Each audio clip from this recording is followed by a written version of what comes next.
What is going on, everybody? Jagan here, and we are finally back after I guess you could call it a minor hiatus from uploading some content. But, chapter 1001 was pretty solid. I enjoyed it for the most part, so thought I'd drop a quick little review and discussion here with my boys, Dice Age and Roy Newgate. What's going on, guys? Oh, oh, what's good? Great to be in one of these discussions again. It's been a while. Yeah, for real, man. What's up? Yeah, this chapter was great, so can't wait to talk about it, man. Yep, definitely. I would say lots of controversy, but I mean, that's every single One Piece chapter. So, but when it comes to power scaling and I guess the nuance of some of these statements, people like to take off with agendas. So I guess we'll break down some of those as well as just our overall thoughts on the chapter and what to expect going forward. So to get things started, I guess we could talk about Luffy. We continue on from when he damaged Kaido with the Red Rock attack, and we see everybody's reactions to it. Zoro saying, was that the hockey learned from the old man? Kid, basically just confused about the idea of hurting Kaido with physical blows. Law obviously transitions to something else, which we'll get into a bit, but I guess what's your initial takeaway from Zoro, Killer, and Kid's statements about Luffy's attack? With what Zoro said, I think just generally based on the community, how like Zoro fans are in general, like it kind of sparks something when people push that idea that he has Rio this entire time, blah blah blah, and he even says something like this. Mm-hmm. But I don't think this is an admission that he doesn't have it, because obviously he injures Kaido later on in this chapter. Right. But it's more so, or even that he doesn't even have the internal Rio, the same Rio that Luffy has. It's more so just, oh, like he's just asking whether that's what he actually got from old man Hyogoro, and that's what he was doing in Udon. Mm-hmm. It's not necessarily that he didn't even know what it is, because it seems like he knows what it is, unlike Kid, which is kind of more blatant, very obvious, which obviously kind of leads me to believe, like, or at least leads me to think what he will actually do in terms of combating Kaido. Killer's reaction is kind of telling in terms of like Luffy being that centerpiece into that could be in the defeat of like Kaido and Big Mom in general. Obviously, he's the future Pirate King, and Law was kind of mad about what happened last chapter, about sending down the scabbard. So it was a good introductory chapter in terms of like following up on what happened. Yeah, for sure. Yeah. Yeah. I mean, I did take a killer statement on the whole winning thing. Like, I mean, it kind of made me, kind of fuck with Kill a little more, because it's like this dude probably thought that he was going in losing, but he still supported, his captain and everything, and Right. he wasn't worried about the odds or anything like that. Like, it just goes to show how his dynamic with Kid is like one of the best in the series. Given how they Mm-hmm. grew up together and been through the mud together. Yeah.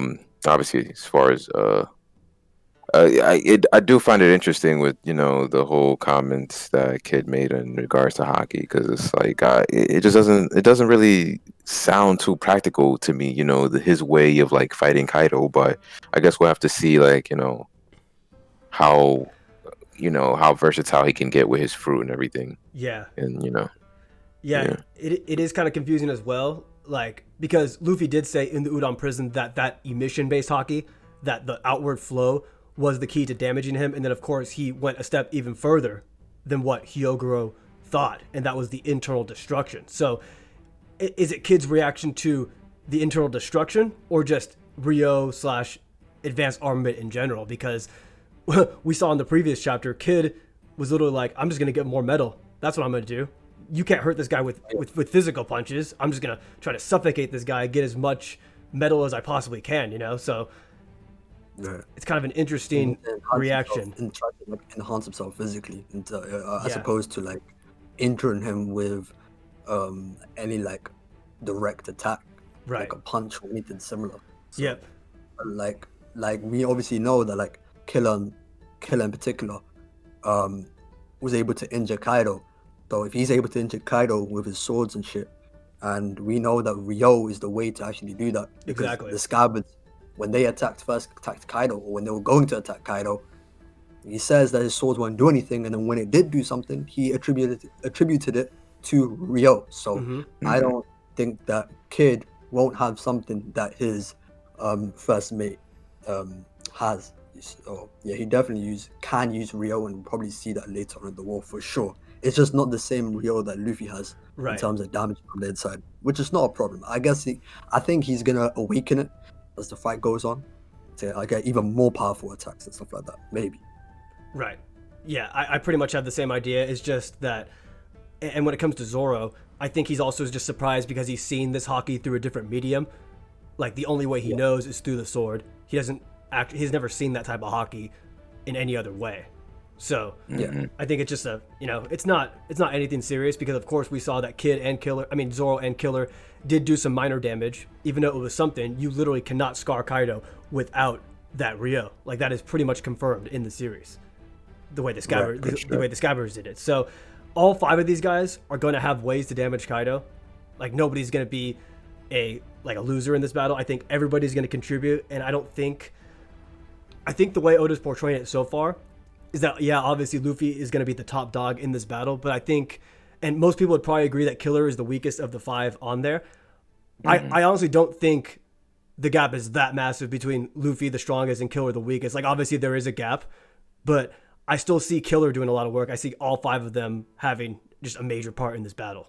Like I don't think there's going to be nobody's going to get carried super, super hard. Obviously there'll be, the heavy hitters, but everybody's going to do something. Right.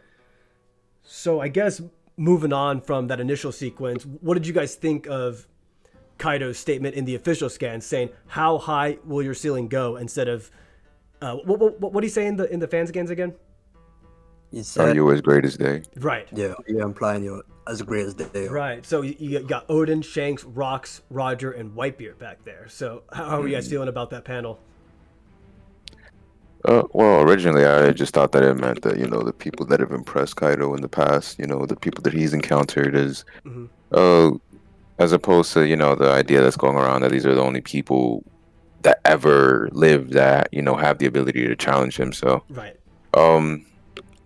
But yeah, I just think that these have been the most impressive people to him. And, so yeah, he's just trying to gauge, he had a very low opinion of Luffy before, after he whooped him back in Curry, and now he's just seeing okay, now he can progress and get to this new level and reach these people that I've faced in the past. So he just sees a lot more potential in him, I feel.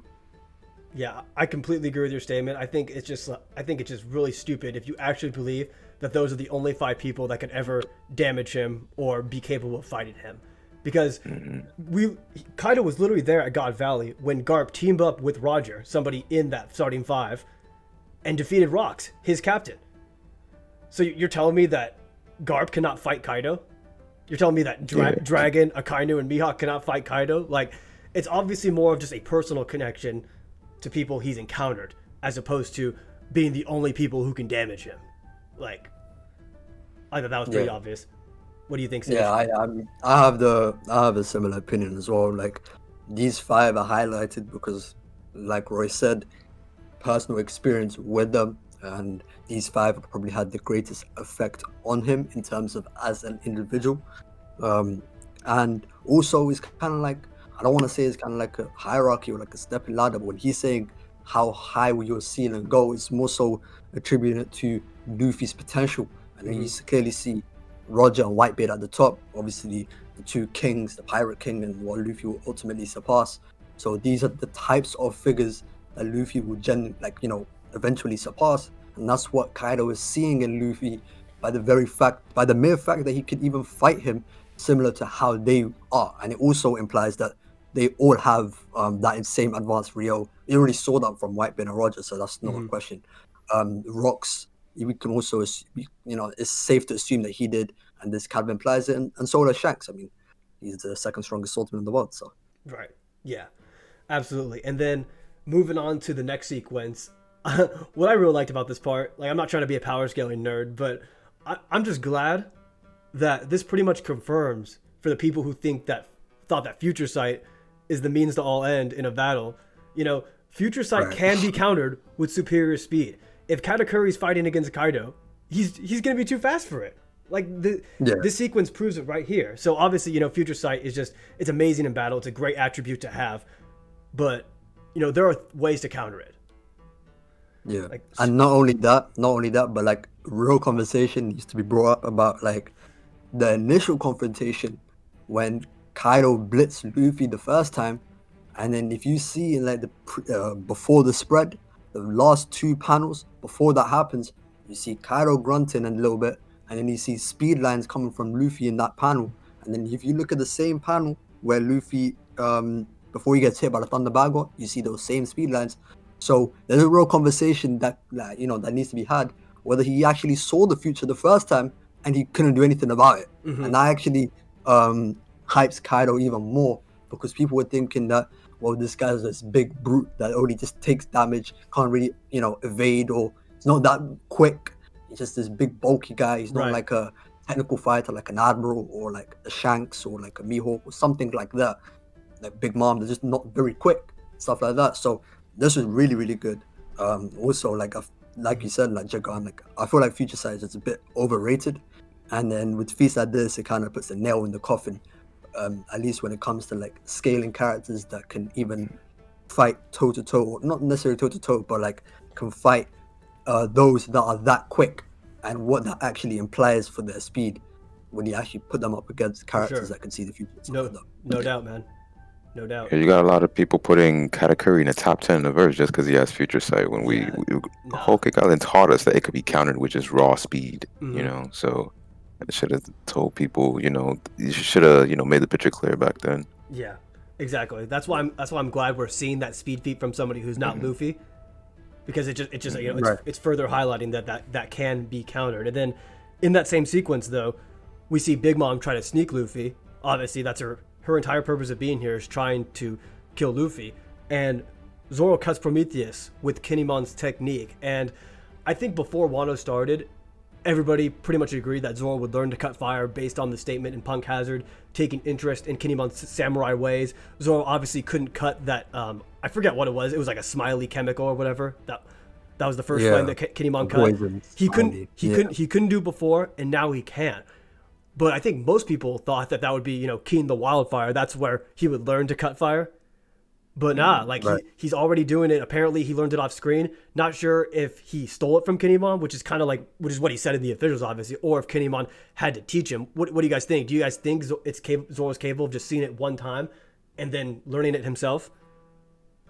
I would personally prefer that, but I'm not sure, because he did say that he was interested in the techniques of a samurai. So it's possible that Kinemon taught him, but when it comes to personal preference, I think it would look better on Zoro if he just, because no one taught him how to, cut steel. Like he had to learn it himself. So exactly. Yeah. So basically, with Zoro cutting fire, the way I saw it was that, like he said, he stole it. So I don't think Kinemon taught him. At least that's what's being implied here. And the way he did that, I think genuinely just from observation, from Kinemon doing it twice on Punk Hazard. The first time we saw it was with the smiley, as you brought up, and the second time is when Kinemon cut the fire-breathing dragon alongside Brook, and he was watching Kinemon do it, stuff like that. And like it's kind of similar to how against Darth Bones, the way he had to cut steel was to learn the breath of steel. In this instant, you just have to learn the breath of fire, and he done by like seeing that style. Now the style specifically, because I don't think he needs a Foxfire style to cut fire. I think he could do that with any style, but that Foxfire style would just like the way he even learned that specifically Kinemon's was just by mere observation. Like, he never got taught. Like he never was taught, nothing like that. And that's actually very telling to like Zoro as a prodigy, as like a very great swordsman, that he's able to pick up on a style like that for sure pretty quickly. Yeah, and based on Hyogro's explanation in the Udon prison and what you guys were just talking about, learning the breath of steel, learning the breath of fire, it is hockey based. Like it is Ryo when you learn the breath of something. And I think it is a higher advanced version of even cutting steel potentially, because Kinemon, when he used the fire technique, he cut Kaido, like it damaged him. So that means he had to have been using emission based hockey, or at least that next level of Ryo. So it is Ryo based to cut something based on the explanation. So it's impressive. Cutting fire is impressive for sure. Oh, we get back to Law's statement and how I really liked the comedy in this chapter, by the way. I thought it was well done. It didn't ruin the tone for me.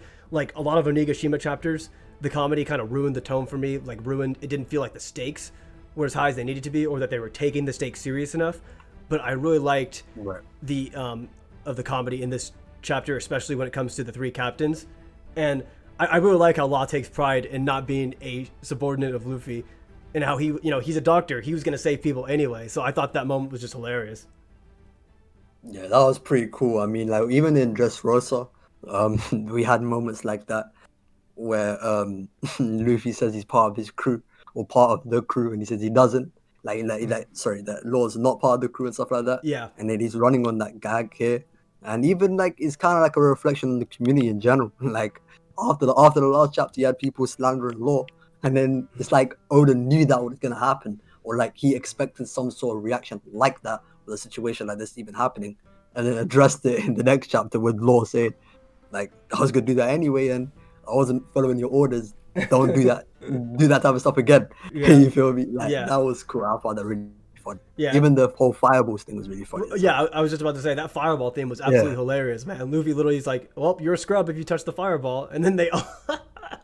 Yeah, then they Even all Kid, they'll man. flinch from it. Like, I really like that. I really like that a lot. That shit was hilarious to Yeah. me.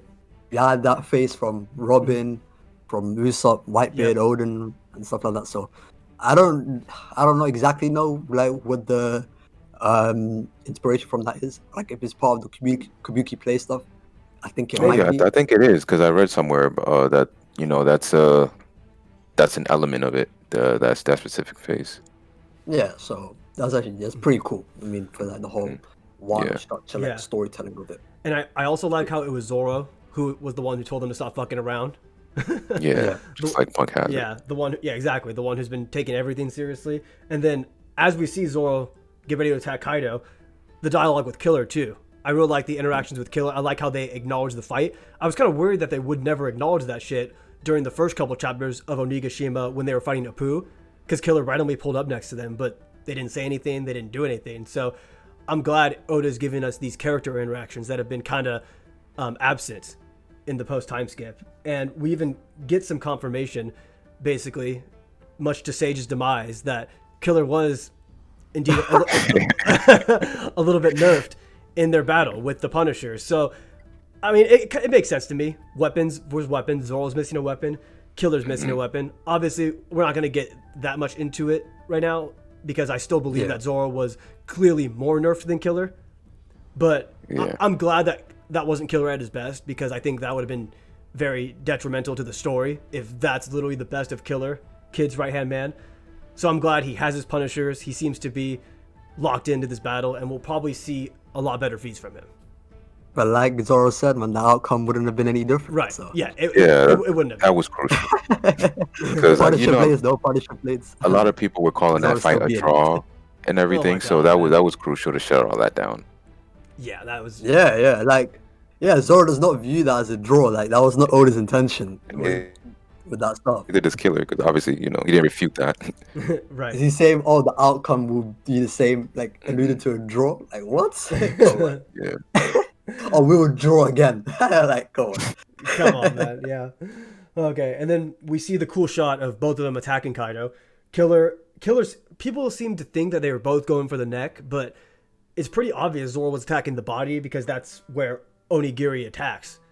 He doesn't attack the neck. Yeah. Killer was attacking the neck with his beheading claws, and Zoro seemed to be attacking the torso. I think he might have been going for where the scar is. Yeah. Yeah, you guys agree with that? You can kind of see, like where. I can't remember, but whatever side Zoro's on, like that side is where I think he's kind of. It's kind of. I don't really like the fact that.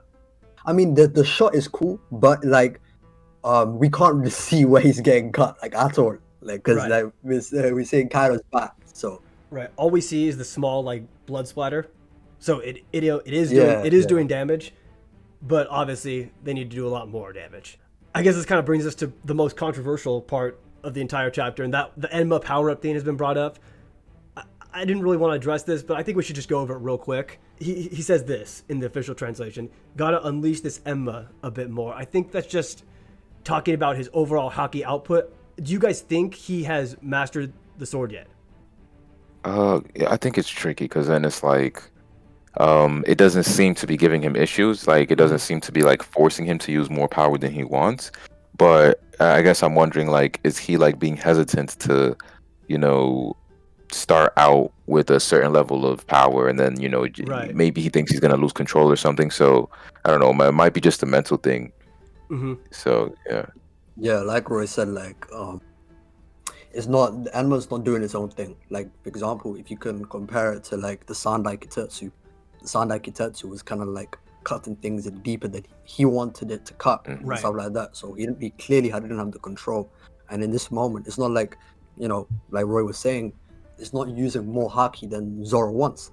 So when Zoro was saying, "Oh, I need to unleash like more of the, open," what did it say? What was the official? Gotta unleash this Enma a bit more. Yeah. So unleash it a little bit more. I just see that as like, okay, cool. I done this, but to actually have a stronger attack, I need to use more haki and Hmm. let Enma flow out of my haki a little bit more. Right. That's it. And like, I think if anything, that shows control of the blade.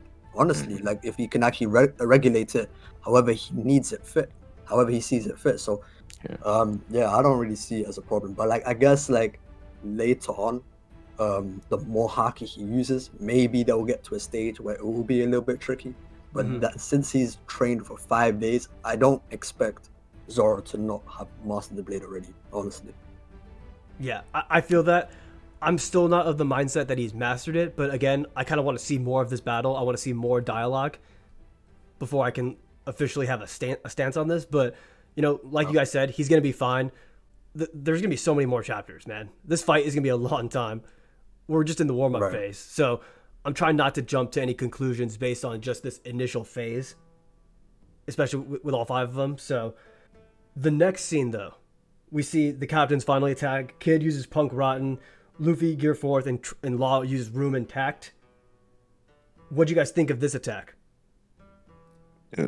The combined like Yeah, attack. yeah.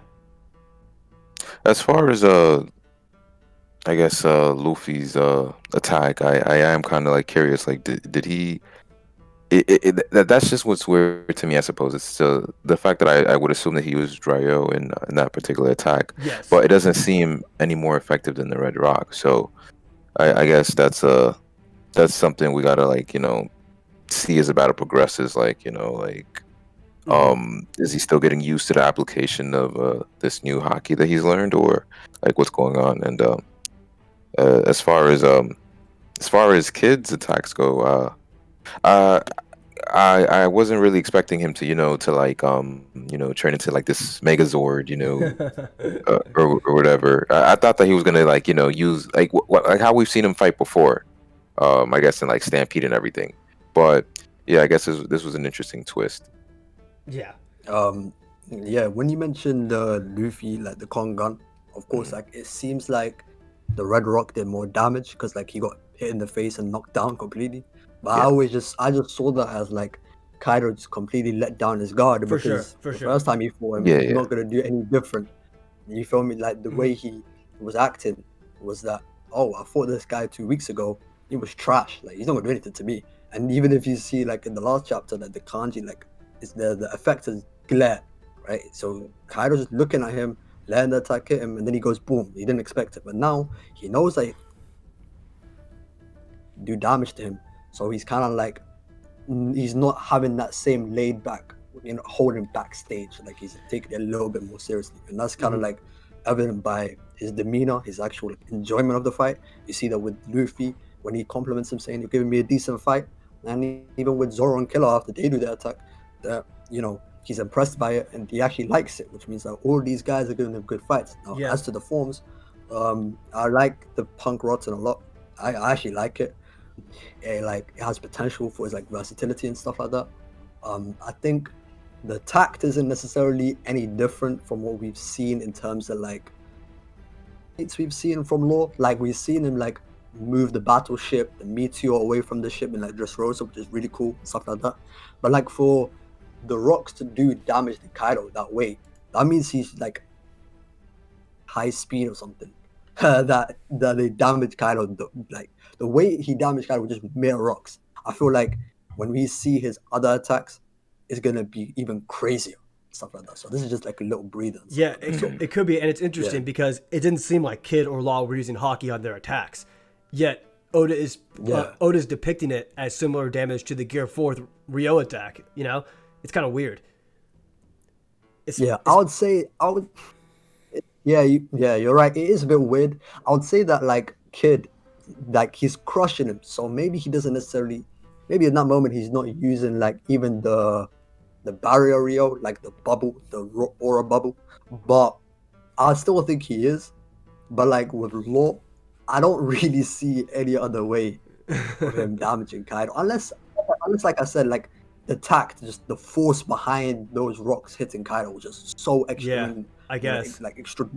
You know what I'm saying? So strong that it just went crazy. Yeah, maybe just exactly. It was just that fast, that powerful. But people were also speculating that he was hockeying up the rocks, but I think that's pretty obviously just shading. Yeah. Because like Kid has the same kind of shading on his freaking transformer. So. Yeah, those rocks are not hardening. They're not hardening. Yeah. But I do like tact. I think it's one of Law's coolest abilities, honestly. I'd like to see more of it. I'd like to see him going forward. I want to see him, like, if Kid and them can agree to cooperate, I'd love to see the combination attacks. I'd love to see Law, like, switching Zoro and Luffy, switching Kid and Killer, like, all over the place.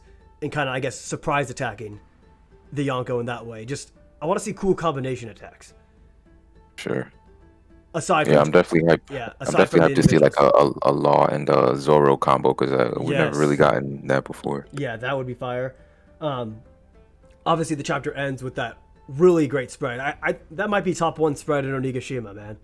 Yeah, no doubt. The 5 the 5 Supernova, the 2 Yonko, saying whoever wins this is getting that much closer to becoming the Pirate King, because as we know, Kaido and Big Mom, they want to be like, I guess, co-Pirate Kings, you can say. They're teaming up to try to get the One Piece. So, you know, the stakes in this battle are tremendous. Would you say is a better spread than chapter 1000 with the face-off? Yeah, I would. I personally would. Isabel? Yeah, okay. I feel like Kaido looks especially great, like, you know, being in his full dragon's form. Yep. Right. And then it's interesting because Kaido said, Linlin, hold back in this chapter, but, you know, doesn't look like she has any intention of just letting Kaido fight them 5-on-1. She's gonna get she's gonna get involved next chapter, and I think it's important that everyone attack Kaido, because that's been his whole entire character throughout this entire arc, entire saga, that he is the indestructible creature. He's the most powerful creature in the world. Let's see let's see what we can do against him. So everyone got their free shots on Kaido, but now I think it's time for the battle to actually start using, I guess, tactics, like I said earlier, and for Kaido to actually go on the offensive more. And same with Big Mom. Yeah, I mean, because this is his turn to hit back now that he's, you know, taking all that punishment. So yeah, and despite what a lot of the community thinks, Big Mom is not going to take a back seat. You know, she's going to be there. Yeah, she's going to be attacking Luffy like she did in this chapter, and when Zoro had to come and cut the fire to save him. You know, we're going to see a lot of this shit. All right, but let me ask you this. Who's going to do the first? Who's going to do the first blow on Big Mom? Who's going to injure her first? Who's going to injure her first? So land a lethal, not a lethal blow, but just land a significant blow is what you're saying.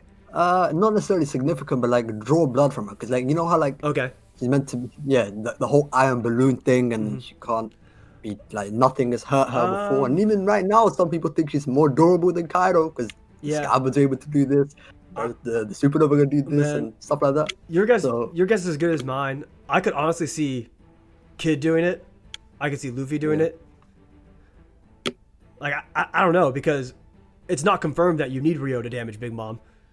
So, I guess if Kid doesn't... I don't think you do, though. I don't think you do. Yeah, you probably do, honestly. Like, you probably do.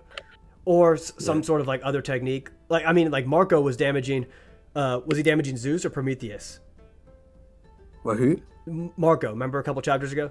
Oh, Marco, yeah, Prometheus. It was Prometheus, yeah. Yeah, so... I don't know if Marco was using Ryo there. It wasn't depicted, but like then again, Haki is inconsistently depicted throughout this entire series. Like there are just there are plenty of times when we don't actually know when hockey's being used, so it's kind of confusing.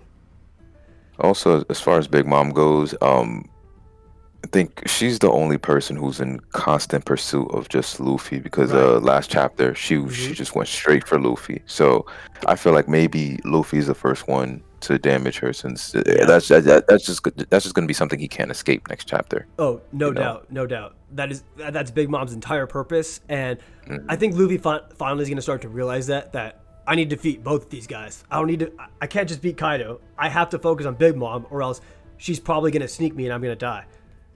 Yeah, no doubt. And I'm kind of thinking the other supernovas will have that same mindset. Like, obviously, every single person here is after Kaido first and foremost, but you can't just ignore a whole ass Yonko right there that's been portrayed as an equal to Kaido. If you expect to get out of there alive, you better pay attention to her. Like, I'm just gonna say.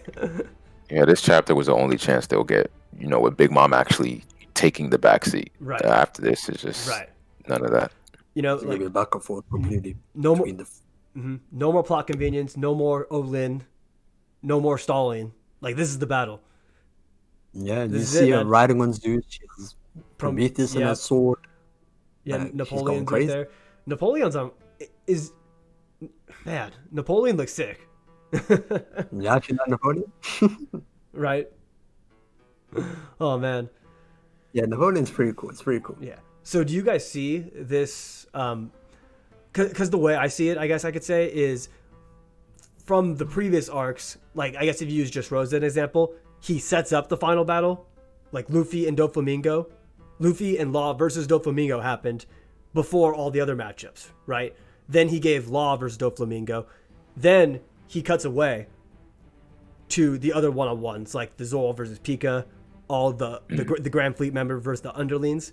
So that's kind of how I see this battle. Like, Oda is kind of giving us the warm-up phase of the Yonko battle, which will obviously be the finale of the arc. But he's giving us these initial clashes, and then probably in a couple chapters or so, he'll cut away and just show us like bits and pieces of this battle while the other one-on-ones are getting fully fleshed out. And then eventually it'll work its way up from weakest to strongest opponents, and then end the saga with this battle. Do you guys kind of see it going that way? Yeah. I mean, yeah, he definitely has to do a lot of stalling and get all the other battles, in between, so that the arc doesn't end too quick, and the fight against the Yonko doesn't conclude too quickly as well. So, yeah, we're gonna have significant time away. Yeah. What do you think we're gonna get in the next chapter, though? I think definitely Line 6. Yeah, right. I think that we're definitely gonna get that. Or continuation of the fight. Personally, I could see Oda continuing this for a little bit, because, I mean, overall, this battle overall will probably be like, I don't know, 10 to 15 chapters. Like, it's gonna be long. So I could see Oda kind of giving us more of that initial phase, getting acclimated to this fight, and then maybe in a couple chapters when Act 3 ends, or supposedly ends, that's when he finally goes back to the other fights and slowly builds his way back up to the Yonko battle. So I don't know. I don't want him to go away from this, because this is super fun. Like, this is the most engaged I've been in a while. So please, Oda.